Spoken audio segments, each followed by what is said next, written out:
A strange sensation washes over Jin Wu. His expression darkens as he feels something scary.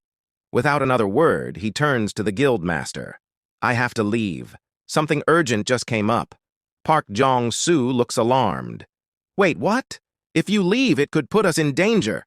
Jin Wu remains calm. I'll call someone you can trust just as much as me. They'll handle things from here. The hunters stand in disbelief as a figure materializes before them. An ant. But not just any ant.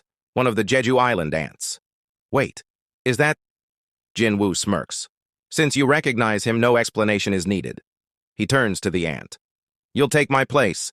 Protect the humans. Baru's eyes gleam with anticipation. And what of the non-humans, my king? Jin Wu gives a simple, chilling response. Do as you please. With that, Beru unleashes a piercing screech, sending shivers down the spines of the hunters. They exchange uneasy glances, questioning how they're supposed to complete the raid with such a terrifying creature among them. Before they can fully process the situation, Jin casually summons 20 more ant soldiers to assist before turning to leave. However, Jong-soo and Yerim quickly step in, blocking his exit. Are you seriously just walking away after unleashing those things? Annoyed, Jin glances over his shoulder. I can recall them before I go if that's what you want, he says flatly. But honestly, you're safer with them around. Jong-soo shudders, but reluctantly nods. Yeah, that's probably true. Jin Wu quickly checks his shadow exchange cooldown, only to see that it still has an hour and 40 minutes left. Frustration flashes across his face. Damn it. Why now of all times, he mutters, before taking off at full speed. Jong-soo watches him disappear, his expression a mix of irritation and unease. Yun-tai glances at him. So, what's the plan now? Jong-soo sighs, rubbing his temples. Give me a second to think. As Jin speeds through the dungeon's corridors, his concern grows. His soldiers near Jinah keep sending him urgent signals, making his unease spike. His jaw tightens. Suddenly, a horde of undead steps into his path, forming a barrier between him and his sister. His grip tightens around his daggers as he grits his teeth. Get out of my way! He snarls, ready to carve through them.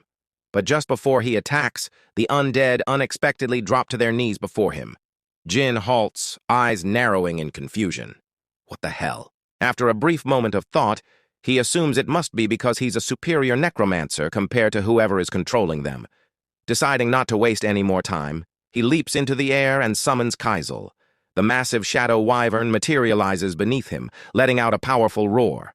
Outside, civilians gaze in astonishment as Jin's wyvern soars through the sky at an incredible speed. His eyes burn with determination. To my sister.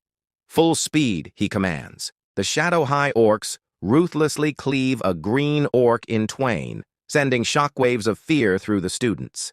Meanwhile, one of Jinah's shadow guardians, a towering gorilla-like beast, grabs 2 green orcs by the skull and slams them into the ground simultaneously. As the orcs lay there, shattered and mangled, the students remain frozen in stunned silence, struggling to grasp that these fearsome beings had just come to their rescue. They're protecting us? A student asks in disbelief. Jinah, locking eyes with the orc shadow soldier, wonders if it belongs to Daddy Wu. Hesitantly, she calls out for him while stepping forward. However, before she can get too close, the shadow soldier raises a hand to stop her, then gestures ahead, warning of the incoming horde of orcs. The gate finally crumbles, its last barriers obliterated, as Grark, chief of the Red Blade tribe, strides forth with a chilling proclamation. Nothing will stand in his way now. One of his tribesmen informs him that 3 high orc warriors have sided with the humans, enraged at the very suggestion that his forces would struggle against mere high orcs. He sneers. Pathetic.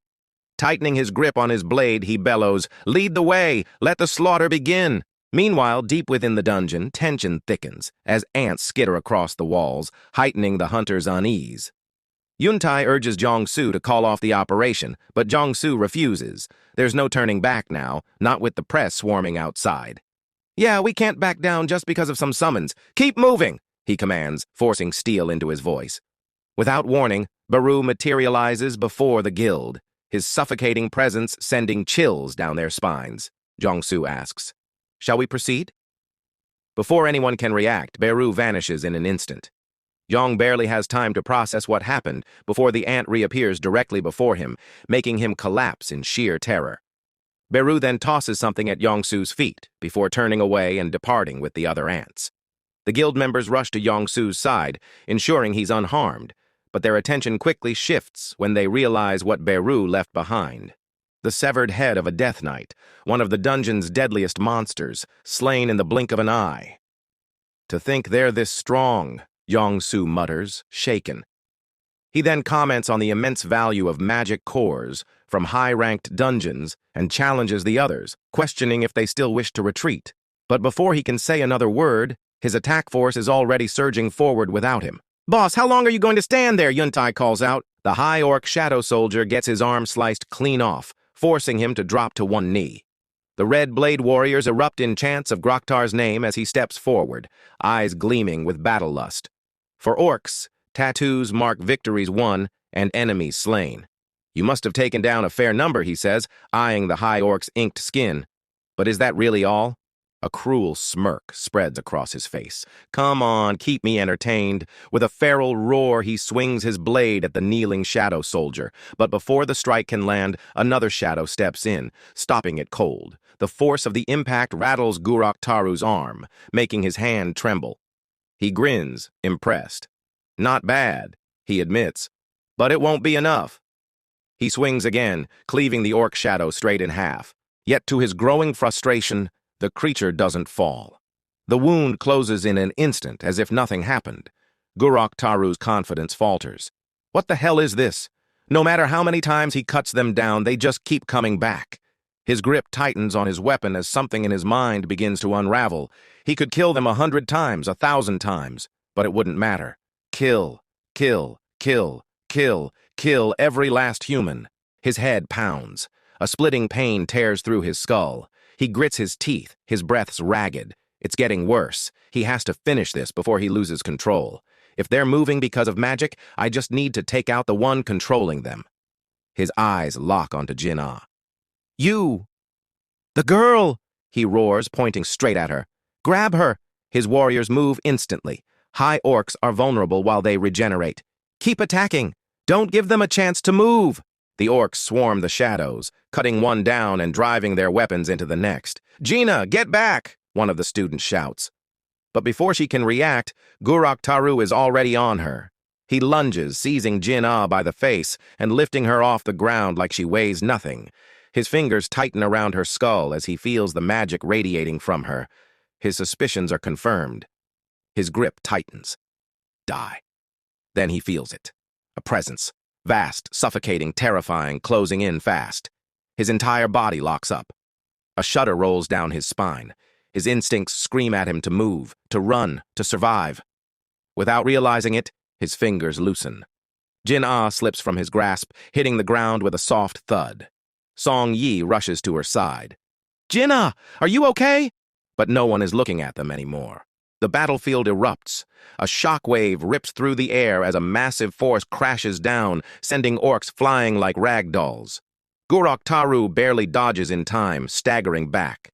Jinah coughs, struggling to sit up. Jin Wu kneels beside her, resting a hand on her head. His voice is calm, steady. "You're safe now." As the dust settles, Grark Taru stares, his face drained of color. Behind him, the ruins of a collapsed building give way, revealing Kaisel, and atop the beast, cloaked in an aura of sheer dominance, stands Jin Wu. Jin Wu doesn't move, doesn't speak, doesn't need to. The weight of his presence alone crushes the battlefield. Groktar stammers, trying to introduce himself, to salvage some kind of authority in the face of this monster. But Jin Wu doesn't even let him finish. He raises a single finger. "Shut up and wait. This fight isn't over." He embraces his sister, reassuring her that everything is fine and apologizing for arriving late. He then turns to the students, asking if they are unharmed, to which they confirm they are. Checking on Song Yi, she assures him she's all right, but mentions that his presence feels incredibly intimidating. As Jin Wu's gaze shifts to Jinah's bruised face, his fury builds. He instructs Igris to look after her and commands his other shadow soldiers to escort the students downstairs first. In that tense moment, an orc trembles in place. I said don't move, Jin Wu warns, one at a time. The students carefully settle down on Kaisel's back, while Groktar, the orc chief, realizes the undead warriors belong to Jin Wu. He demands to know who Jin Wu is and how he can speak their language, but the hunter remains silent, unfazed. Seeing that Jin Wu refuses to answer, the chieftain gives the order to attack. 3 orcs charge at him. The first swings its weapon, but Jin Wu effortlessly catches its fingers and crushes them, eliciting a scream of agony. Still gripping the severed fingers, he swings the orc around and slams it into the ground before driving his knee into its skull, crushing it completely. 2 more orcs rush in at the same time, but with Dominator's touch, Jin Wu smashes their backs together. His face remains expressionless as he tightens his grip, causing their bodies to implode against one another. The rest of the Red Blade tribe roars and lunges at him, but Jin Wu moves in a blur, tearing through them with his bare hands, ripping away chunks of their flesh. As their lifeless bodies fall and he closes in on the chieftain, the orc warrior stares in disbelief, struggling to comprehend what he just witnessed. Without hesitation, Jin Wu seizes the chieftain's face using Dominator's touch and slams it against the wall. His gaze shifts to the left and right, and his eyes land on the bodies of dead children littering the hallway. "Why?" he demands, his voice heavy with restrained rage. He questions why orcs harbor such an extreme desire to slaughter humans. Despite its crushed face, the orc manages to respond, "In our heads, constantly kill the humans." Jin Wu narrows his eyes. "Do you hear that voice when you think about me?" he asks. The orc, however, only whimpers and begs for mercy. Jin Wu tightens his grip, pressing for an answer, but the orc continues pleading, tears streaming from its eyes. "I see," Jin Wu mutters, realization dawning on him. Even in their twisted perception, they don't see him as human. Well, it doesn't really matter. "I'll forgive you," he says, "but don't expect it to be painless." Back in the dungeon, Yerem tugs at a piece of fabric, exclaiming, "Do you have any idea how expensive that is?" She scolds the ant, warning that vampires are highly valuable and not meant for consumption. However, the ant disregards her words, slashing her shoulder and knocking her to the ground before devouring the rest of the vampire right before her eyes. At that moment, Beru suddenly appears, startling the soldier ant. He raises his arm above the injured hunter, shocking her as a warm glow envelops her wound, his healing magic surpassing anything she has seen before. As the ants retreat, Yerem watches in disbelief, wondering how a summon could possess healing abilities stronger than her own. They soon reach the boss chamber, where the Arch-Lich hovers ominously above its Death Knight guards. A wave of fear washes over the hunters. Among dungeon bosses, the Arch-Lich is infamous. It was responsible for the complete annihilation of the Golden Dragon Guild, one of China's strongest, resulting in a devastating dungeon break. If not for Liu Zhigang's intervention, the disaster could have escalated even further. Given its power, defeating the boss is an impossible task for any ordinary A-rank hunter. Yun Tae, panic evident in his voice, asks what they should do. Before anyone can respond, a hunter suddenly shouts. A new threat approaches. The undead creatures that were left uneaten by the ants have risen once more.